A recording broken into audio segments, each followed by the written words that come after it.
Alright, so tonight we're out here in the cooler and we're finishing cutting up the pig that we butchered the other day. Last time we did the first half, tonight here's our second half. So I will walk you through the step by step as we cut up our pigs for butchering. We're not professionals, we just do it that suits our family best. A lot of it's preferable, as I will show you as we cut it up. So let's do the first cutting up. Okay, so the first is the side, which is where you get your bacon, the side of bacon. So we're cutting that part off first here. This back here is your ham. This would be the second part that we cut off. This is the back hip of the pig, is where you get your ham from. And the hip from last night, we just made into two hams. Like we did a whole ham, well, it's a whole ham, and then we cut it in half to do two half hams. Now this tonight, what we're going to do with our ham, after we cut it and after we're ready to finish getting it ready, we're going to cut this one into ham steaks and freeze it that way for easy weeknight dinners. So we have to saw through the bone, of course, and you cut it at an angle where the hip meets where the hip bone is. My saw blade's bad.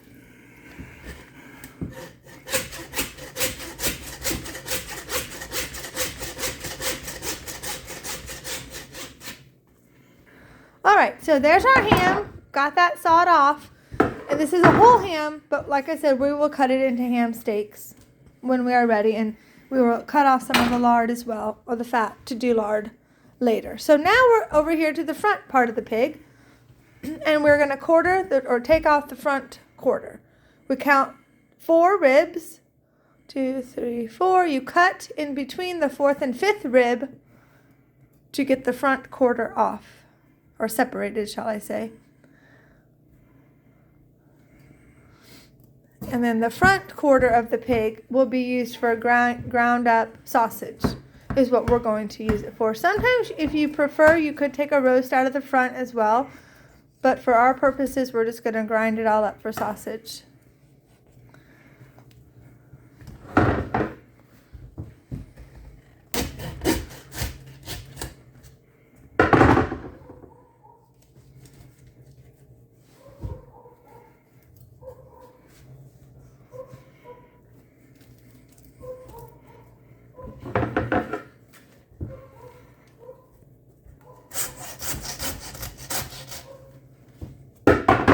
Just have to kind of use different knives if you need to get through the bones and all the tissue and the fat and the meat, which is all right.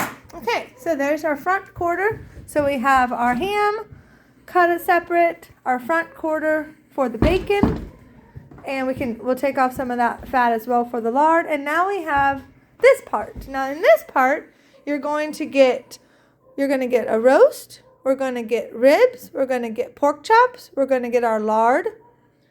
Our bacon. Oh, hello. Of course, our bacon. And the special, and the tenderloin. And also the special fat, which is the fat that is above the kidneys, which is going to be considered leaf lard. That is your special lard that's best for pie crust. Now, we do mix our fat and just make our lard one lard. But if you ever hear of leaf lard, that is what they're talking about. The fat that is above the kidneys, or around the kidneys, shall I say.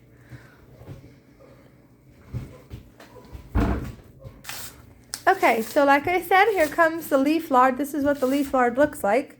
You can tell it. See right there? And I personally don't know why it is so special, but it is. It's supposed to make really good pie crust. The lard, when we make our own lard, we mix all the fat together, like I said, and it makes delicious pie crust too. So,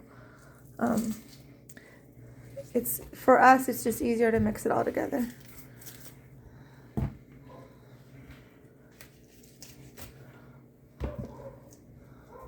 And it is okay that when you're cutting off the fat, if you get a little bit of the meat attached to it, that's okay, because what you do is you boil this fat down in order to get the lard. So that meat is not going to bother it at all, really,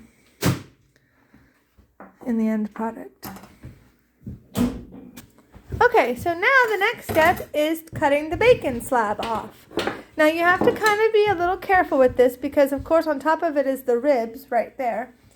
And so you kind of have to, and you don't want to cut into your bacon slab too much, of course.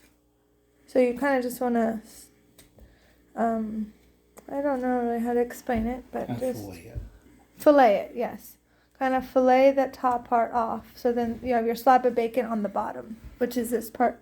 All this part is your bacon. And so you can kind of lift up the ribs as you and pull away.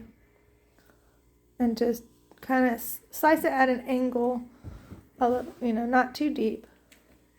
Just at an angle to pull it up off of your bacon. See those little feather bones. Mm-hmm. There. Stay well with them. Yeah, so this side of your ribs, they're called the feather bones. And so you want to get underneath the bones. You don't want bones in your bacon. See that? Yep, so those little bones right there. So you're cutting underneath them.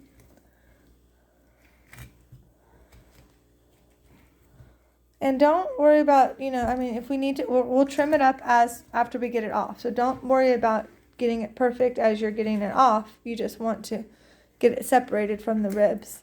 And then you can trim up the fat or whatever needs to be trimmed off after you have your bacon slab off of your ribs. But see, it kind of gets a little easier as you get into it. It separates. And so you can see right there where it's like separating right here, just down. It'll just go down. Keep going down.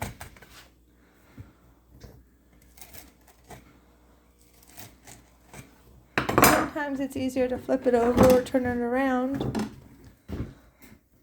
And then you can hold up. Now what's on the top will be your bacon slab and the ribs are on the bottom.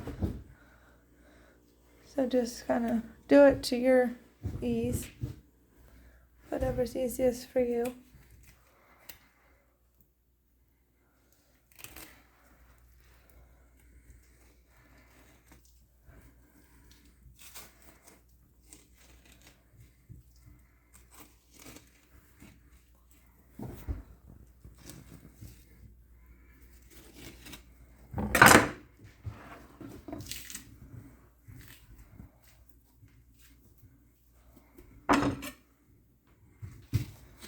You can really see that the ribs are really distinguished. It's not hard to tell what the ribs are.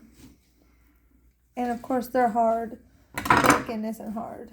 So there's another key difference.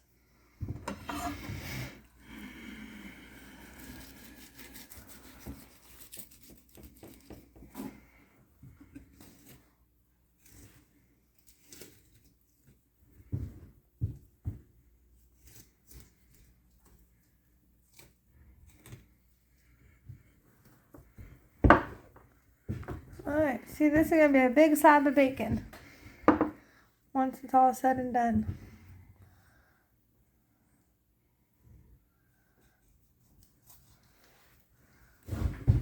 Okay, so then on this side, when he's cutting like that, that's where the loin starts. So that's how you know. It's not quite the end of the rib, but your tenderloin starts there. So there you go. So now there is our slab of bacon. This is our second slab. You get 2 slabs of bacon per pig. So yesterday or last night we did our other slab, and what we did with this was that we're going to cut this. We cut this in half so we have shorter strips of bacon because they're easier to cook, and then we'll trim off the fat and make it look a little bit more square here in a little bit. So now that's off. Now we're back to our piece over here for the tenderloin. Cut the tenderloin off now. I'm going to do this one boneless. Okay, so here comes the tenderloin. It's a skinny piece of meat. You get 2 of them per pig. We got one last night. And this is the other one. So I think it's really delicious. It's a good piece of meat for sure. This is kind of around the area where the leaf lard had been. And now we're cutting through to get to the actual tenderloin meat. And of course, once you get this, now we just wrapped it as a whole little steak. You could cut it into pieces if you wanted to. You can, prepare it, package it however is best for you and your family. But you'll see what it looks like here once it comes out.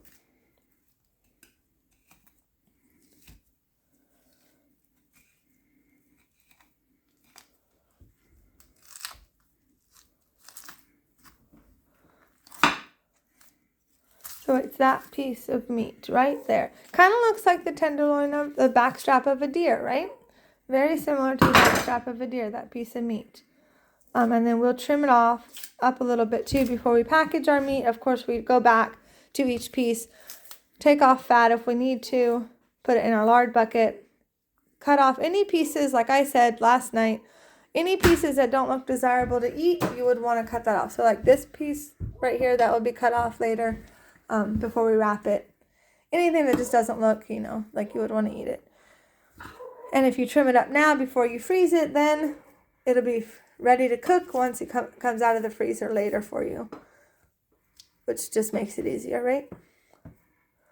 So see, we're just taking off those little bit of bloody parts. And then there you go. So there's what the tenderloin looks like, or the back strap. So there we go. All right, so now we're going to start deboning this side. We're going to... All right, so now I misspoke. I'm sorry. That's the tenderloin steak right here, this little one. This part is going to be considered your back strap of the pig, which makes sense. It's the back of the pig. So anyways, we're going to take off some of the fat for our lard bucket, and then we're going to actually debone this part because we're going to make it into boneless pork chops. And then a roast here at the end. Last night with the other half, we did bone-in pork chops. So again, it's preferable. So for us, we did half and half. One with bone in, one with bone out. So you can see, of course, if you wanted to keep the bone in, what you do after this part of cleaning up of the lard off, you just will take this whole piece, and you use your meat saw, which I'll show you what the meat saw looks like, and you will just slice them to the thickness that you prefer for pork chops with the bone in, and then you, of course, you wrap them. Now, tonight, though, you will actually see how we are going to debone it. And here at the end, that big part, that's going to become a roast. So your sirloin. Our sirloin roast will be this big piece right here. But we're taking some of the fat off now for our lard bucket, because we don't need all of that in there.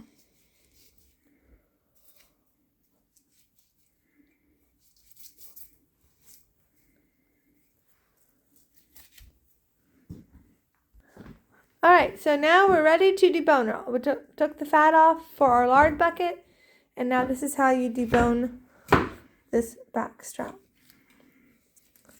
And also, quick note, with the other half, last night we boiled down the lard the fat that we got from the other half, and we got approximately a gallon of lard.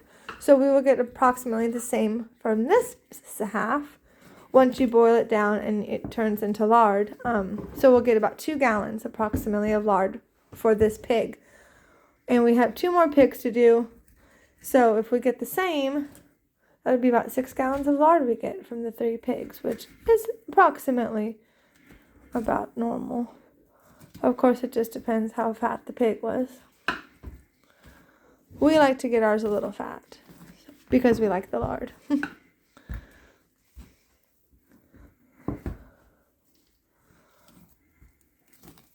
So we're just pulling the meat away from the bone and slicing it, kind of filleting it off of the bone.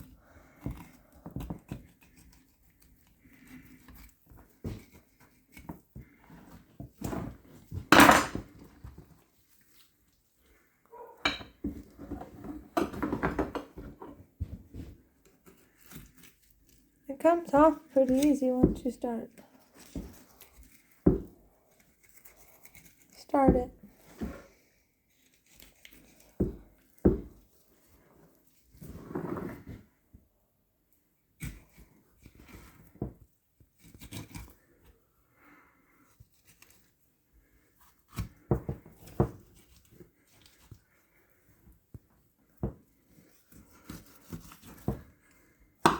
So those are gonna all be the pork chops. And I'll show you the meat saw that we use to slice the pork chops. But now this is with no bone.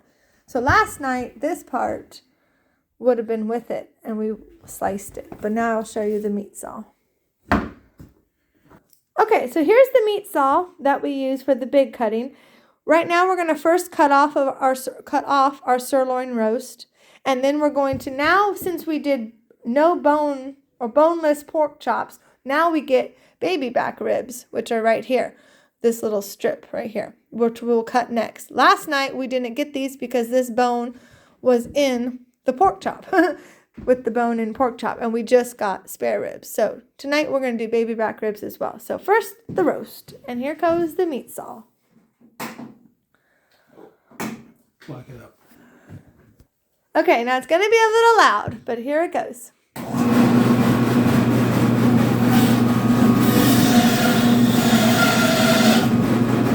So there was our roast. So there's our sirloin roast. So we're going to put it over there. Get it out of the way for a minute. And now we're going to cut off those baby back ribs.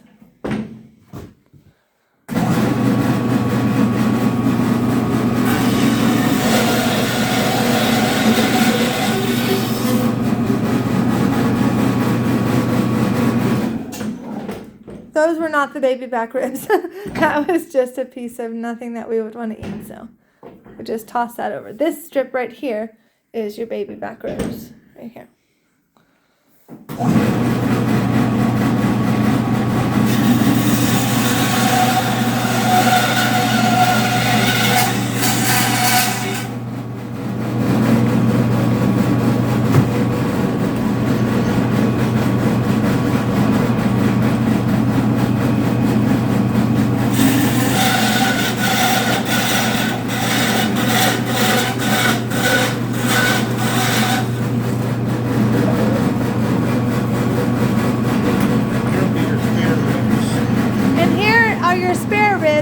Those were the baby back ribs. I'll show them to you in a minute. And these are the spare ribs.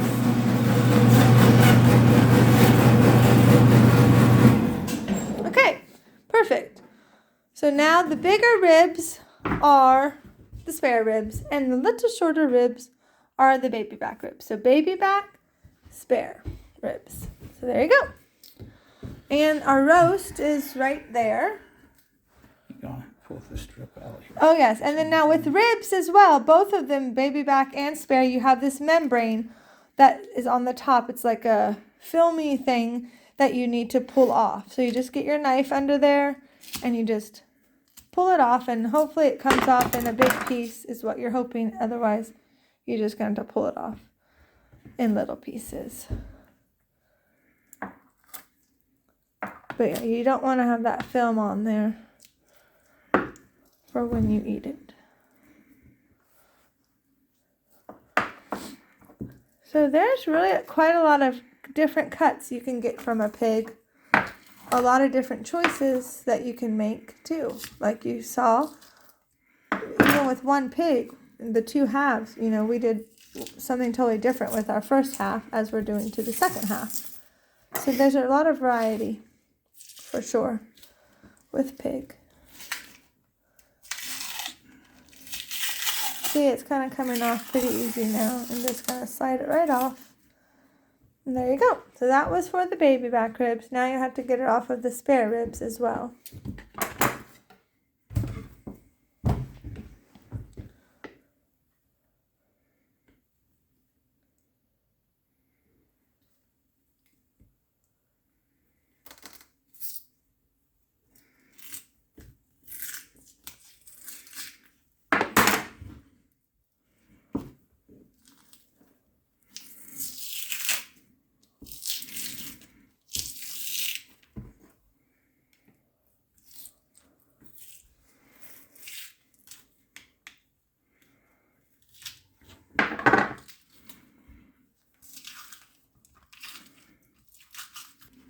All right, so here it goes in the big piece. Like I said, this is how you kind of want it to work out. Takes a little bit to get it there, but here it comes. And it's kind of easy to tell what it is comparable to what else is on there. So you know, just kind of looks and feels kind of like, see, it's kind of a funny thing. Okay, there we go. So it's off of those. All right, so now our next step is slicing our pork chops. And because these are boneless now, we do not have to use the meat saw to slice them. We can just use a knife. Last night we used the meat saw to slice them because they were bone-in pork chops. These are boneless pork chops tonight. We like our pork chops about an inch and a half thick. This is preferable to what you and your family like, so you can choose however thick or thin you like your pork chops. So we're going to do some butterflies first, okay? So what you do, cut it thick, then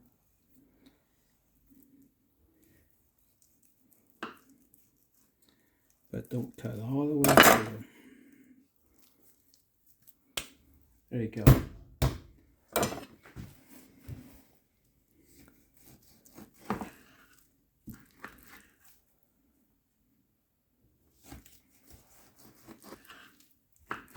Okay, so the first type of pork chops we're going to do that you can do with boneless is they're called butterfly pork chops. So you cut one kind of thick, like that thick right there, right? Then you're going to cut it in the middle, but not all the way through.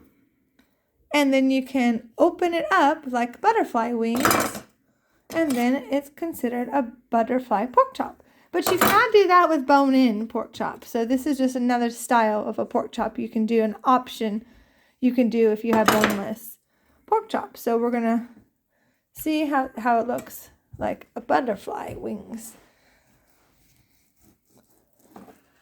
And if we're not going to do the butterfly ones, then we're just going to do them skinnier pork chops like that. But that's what's really nice about butchering your own meat. You can really have a lot of different options, and you can choose a lot of different ways. So you can have a big variety of meat in your freezer because you were in control of it and you got to decide. And you get a lot of pork chops. I mean, look how many pork chops is just from the one side. So if you doubled that from what we got last night, I think we counted 12 bone-in pork chops we got from the one side last night. So, you know, that's a good amount. So, and that's just from one side. So we'll count these tonight and we'll see total how many we got from the whole pig. So really, like a butterfly pork chop is just kind of like double the size of a normal pork chop because you split it in half. So see, that is like one side, that's like two, right? They're just like bigger pork chops. I suppose that's why people like them to have it be kind of different.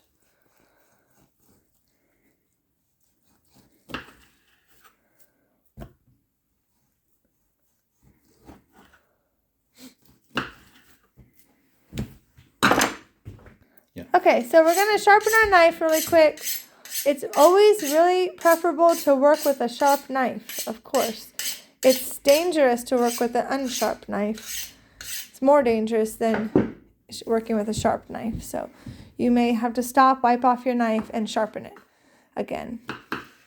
So look how much easier that cuts through that meat when it's sharp.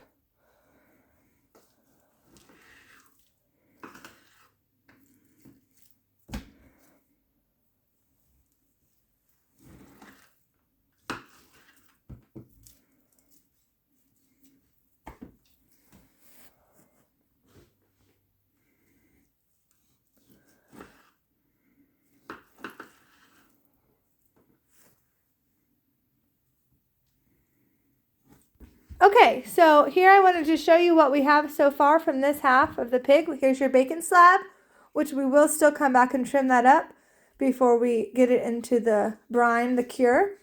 Right here you have your spare ribs, your baby back ribs.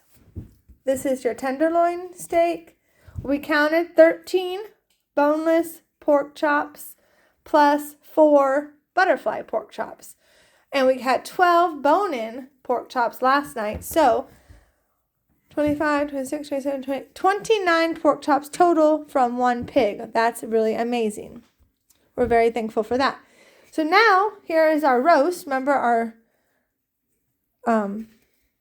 I have forgotten what it's called now. Oh yeah, sirloin roast that we are trimming up and kind of cleaning up a little bit. The parts, like I said, that you don't want to eat. We'll trim that up now. A little bit of fat will come off. And we're going to take the bone out as well. Now, our dogs here at our house get all these bones throughout the next week or so. So they enjoy this. And that way none of it gets wasted. So any bones we cut out, we just put in a bucket and give to them throughout the next week. Okay, so there was the bone that will be taken out of that roast. Here is our sirloin roast. All right, so here we're on to our slab of bacon. We've cleaned it up a little bit, the little bit of fat on the edges, a little bit of stuff that you wouldn't want to eat. Now, this is another point in why it's so great to be able to do this on your own. Now, the kind at the store, they normally would cut off right there because they would want this to be a square piece of bacon slab because then they would slice it right. And then that part would be wasted, right? I'm sure it would be wasted. Sausage. Or it would be turned into sausage at the plant. But today, what we get to do is we're going to keep it as bacon. So we're going to keep that, even though it's not a square piece, but it is shorter pieces. So now this will just be sliced into more bacon. And now we cut ours in half because we like shorter pieces of bacon. They're easier to cook on the skillet than a long piece. So we just cut that down right down the middle. But, you know, we don't have to worry about it being perfectly square or anything like that. We just do it how we want to do it for our family. So there you go. So now that's good. This will be put in the cure pretty soon. We will wrap this stuff up. There's our sirloin roast. It's all cleaned up and looks pretty. Now we're on to our ham. Here comes our whole ham that we are going to clean up and cut, slice into ham steaks. So, of course, cleaning up means just taking off the excess fat you don't want, any bloody parts that you may see, any little pieces of, I don't know, anything that doesn't look appetizing. You just trim it up right now.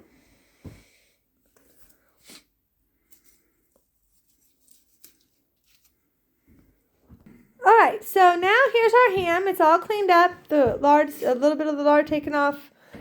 Cleaned up a little bit. So what we're going to do first, we're going to cut the first piece, because remember we're making this into ham steaks. We're going to make the first one a little thicker though, to make it more like a ham roast, and then the other ones will be a tad thinner as ham steaks. So, and then at the end, this long piece right here is your hock, your ham hock, which will be separated as well.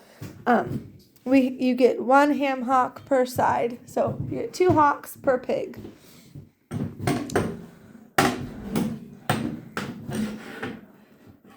And now the bone is staying in this ham, the ham steak. So that's why we're using the table or the meat saw instead of just the knife. And this is just a little attachment, I think, to help keep it straight. Mm-hmm. Yeah, help keep the meat straight as it goes through the saw part. I'll do roast first. Yep. So first is the ham roast. So this is kind of a thicker piece. That's going to start it off.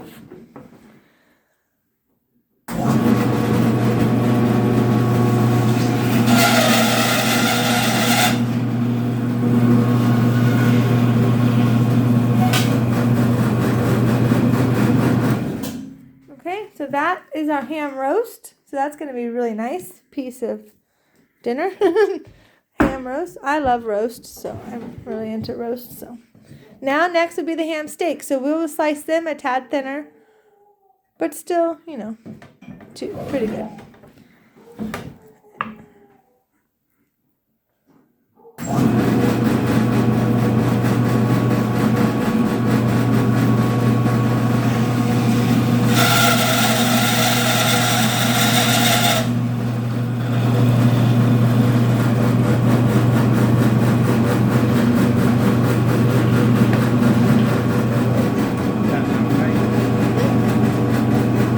Our first ham steak, I would say about 2 inches thick is about good.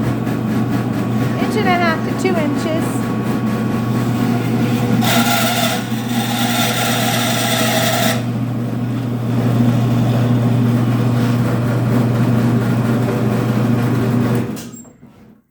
Okay, so the ham is now done being sliced. We got 6 ham steaks, the ham roast, and the hog. That was all from that one ham. So, like I said last night, with the other ham, we just cut it in half. So we got the hock off, and then we cut it in half. So we have 2 half hams, plus now 6 ham steaks, a ham roast, and your other hock. So this is really amazing. So we're really excited. So, all right, let's see what our next step will be. Okay, so here's at the end of our cutting up our half of a hog. So think about, this is pretty much doubled for the whole hog. And like I said last night, we did the first half. So here again, you have your ribs, your roast, tenderloin, bacon, pork chops, a variety of different types, a hock, ham steaks, ham roast. And now this part, we're going to do another video on dissecting and cleaning up this part. This was the front quarter, and we're going to show you how we grind it up for sausage. We're going to put this in with the other one from last night, and we'll do another sausage video, okay? And also, for our hams right here, and our bacon, they will go into a bucket of brine, which I'll show you what our other one from last night looked like, because it is down here. This had our 2 half hams and our bacon right there. So that it sits in here for about a week. It's a honey cure maple cure that you put on it, and then you put it in water to do a wet cure, and it soaks for about a week. And then from the cure bucket, it goes to the smokehouse to get smoked a tad before it gets into the freezer. So those are the steps for bacon and hams. So check back to see those videos and to check back to see our sausage video. But again, we're so blessed to be able to do this and to be able to have all this wonderful meat. God is really blessing our family. Thank you so much for watching. Bye.